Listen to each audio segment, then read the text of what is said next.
Certamente que você já ouviu que o fim último do namoro é se casar. Mas e se alguém dissesse que o namoro é muito mais para casar? Fique conectado que hoje o nosso episódio será sobre namorar para mais do que casar. Fica aí e após a vinheta abordamos.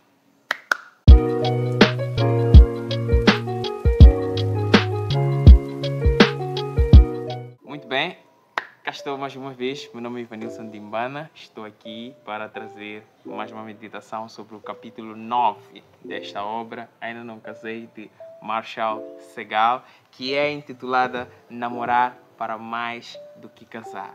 E o autor começa este capítulo abordando que o namoro, como nós vemos hoje em dia, já perdeu o seu valor.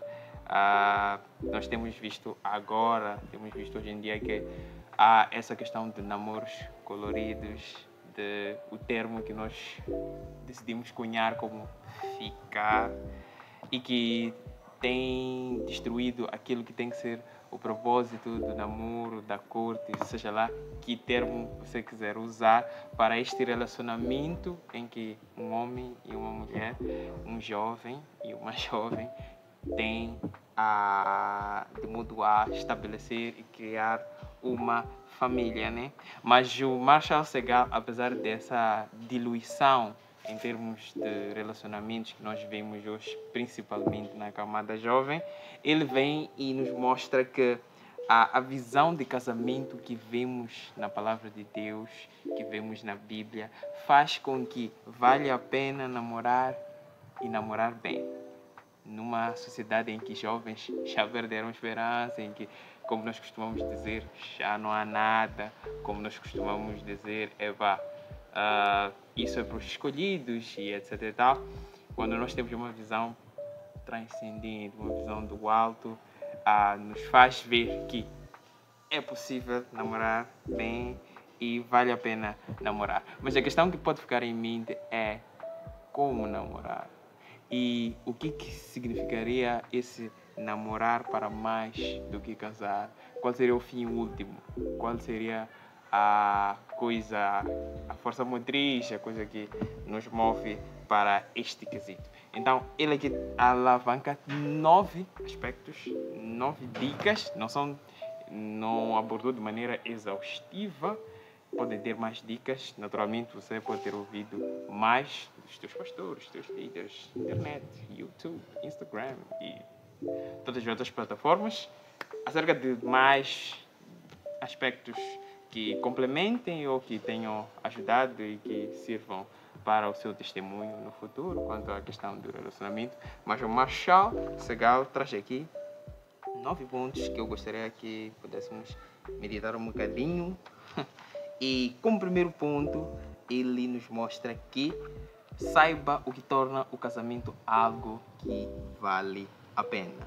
E o que torna o casamento algo que vale a pena é que o casamento é um instrumento para que nós possamos conhecer, possamos adorar, possamos nos parecer mais com Cristo e que nós possamos, tal como ele menciona, também revelar a Cristo por meio desta união. Então é isso que faz com que o namoro, o relacionamento vale a pena, e é nisto que nós podemos também nos mover em direção a isso.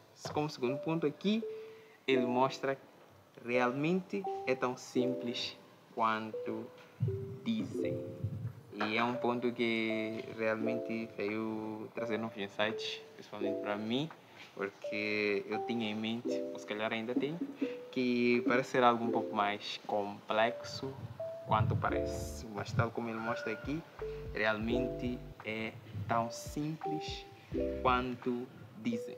E nesse ponto em específico, que uma das coisas que mais me chamou a atenção, que também era uma dúvida minha, creio que seja tua também, é a questão de focarmos mais no compromisso do que nas compatibilidades, né? Às vezes fazemos o match de se bate ou não bate, se combina ou não combina, mas o ponto aqui é que o foco não é esse, e ele traz um exemplo que praticamente é um cheque mate. Ele traz aqui a questão da relação que nós vemos de Cristo e a sua igreja. E nós temos um Cristo puro, um Cristo separado, que vai juntar-se a uma noiva impura, uma noiva que rodou o mundo em seus prazeres, e que união mais desconexa nós podíamos pensar acima dessa. Nós temos um rei separado, puro, um Deus santo que vem e se relaciona com uma igreja que não era santa e que é lavada com o seu sangue para terem esta comunhão. Então, esse foco em compromisso é mais do que compatibilidade.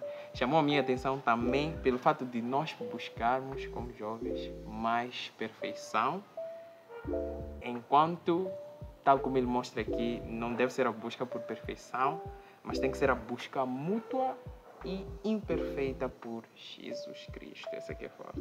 E ainda dá um puxão de orelha de que mesmo que nós busquemos a pessoa perfeita, ainda assim podemos descobrir que a pessoa não é assim tão compatível como nós achávamos. E como terceiro ponto aqui, nós temos a terceira dica que ele traz, que é: procure mais clareza do que intimidade. Geralmente, quando nós procuramos relacionamentos, procuramos por afeto, intimidade, conexão, proximidade, e não esta clareza de que se é esta pessoa que eu vou me casar ou não. E é nisto que nós devemos ter e determinar o nosso propósito com clareza e não buscando intimidade. Então, deve ser essa clareza, deve ser olhar para o seu companheiro e ver nela uma pessoa com quem você pode se casar e ter certeza que é essa pessoa. Como quarto ponto, ele traz aqui: espere para namorar quando tiver condições para casar. Não apenas condições financeiras, mas em termos de maturidade, em termos de fé e crescimento, que ele também tem uma passagem que chamou muita atenção quando ele diz que é praticamente impossível namorar com vistas ao casamento se essa pretensão nem está em seu radar.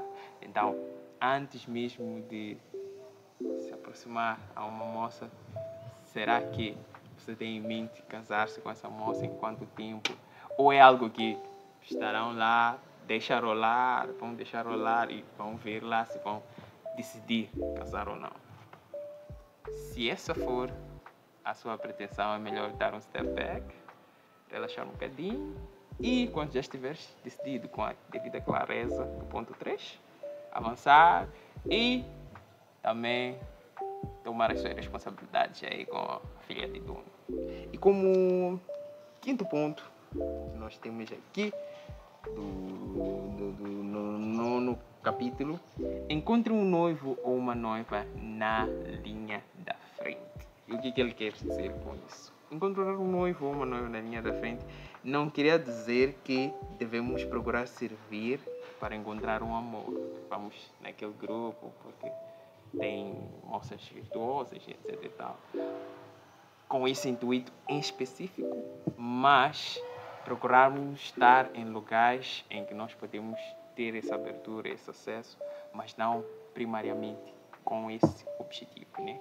Encontrar pessoas que também estão a servir, pessoas que também estão na fé, em comunhão, e nesses locais também é possível que sim, que haja um florescimento aí de algo interessante. E como sexto ponto, não permita que a sua mente case com ele ou com ela antes que o resto de você possa casar. E feliz ou infelizmente nos nossos relacionamentos tendemos a cair para esse extremo e nos colocamos como unidos ou casados antes mesmo de isso se consumar como efetivamente uma aliança, e tal como ele mostra aqui, os resultados podem ser arrasadores. Como sétimo ponto, ou sétima dica: os limites são os nossos melhores amigos. É preciso ter limites, é preciso saber até onde vai chegar, e essa é uma questão que muitos fazem, que guia muitos procurar saber até onde é longe demais antes do casamento.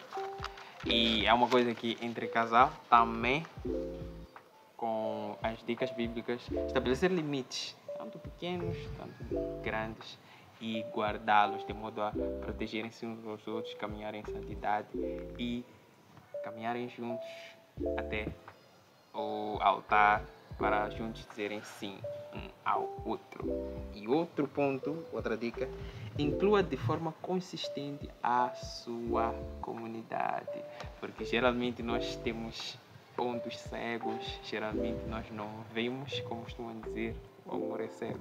E com a comunidade nós podemos ter uma outra visão, os nossos olhos podem ser abertos, nós podemos de facto ver aquele ponto que nós não víamos, aquele ponto que estava escondido, aquele ponto que nós deixávamos de lado e queríamos acobertar ou encobertar.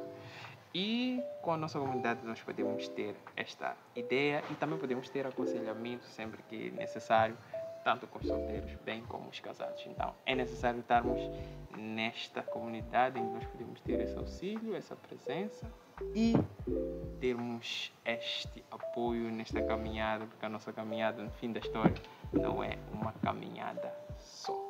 E nono e último ponto, temos aqui que todo o seu namoro seja um namoro missionário. E aqui ele vem esclarecer o ponto de que ser um namoro missionário não é o que se apelida de evangelístico, né? Que eu vou me juntar a alguém que não é da mesma fé e que eu é que terei o poder de transformar, de mudar. Um poder que não pertence a mim, mas pertence ao Espírito Santo e que na maioria das vezes tem sido sempre o contrário, que nós somos mudados, nós é que somos influenciados para isso.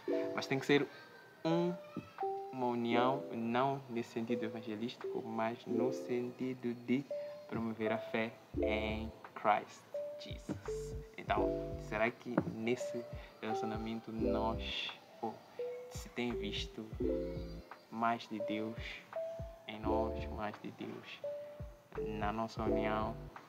Essa é uma pergunta que nós podíamos fazer assim que entrarmos, para os que ainda não entraram, assim que caminharmos, para os que já estão lá. E ele também traz aqui um ponto interessante só para encerrar, quando ele traz algumas perguntas para perceber se, seguindo essas dicas, será que teremos uma caminhada perfeita? Será que teremos uma caminhada anti-separação? Será que teremos uma caminhada anti-decepção? O fato é que, mesmo lendo este livro, tanto para mim, tanto para ti, se estiver interessado em ler, nós poderemos cair, nós poderemos sim ter os nossos deslizes, mas com essas dicas nós podemos evitar males maiores nisto. E pela graça de Deus é possível sim evitar males maiores e estabelecer um relacionamento mais íntimo, mais glorioso e mais centrado em Cristo. Então, assim nós queremos encerrar o capítulo de hoje, capítulo 9, namorar para mais do que casar. E nós queremos chamar para que vocês sigam as nossas páginas, subscrevam o nosso canal, deixem o seu like, o seu comentário e acompanhem-nos até o terceiro e o último vídeo da nossa série sobre o livro Ainda Não Casei. Então, se Deus quiser, vemo-nos no próximo episódio e até lá!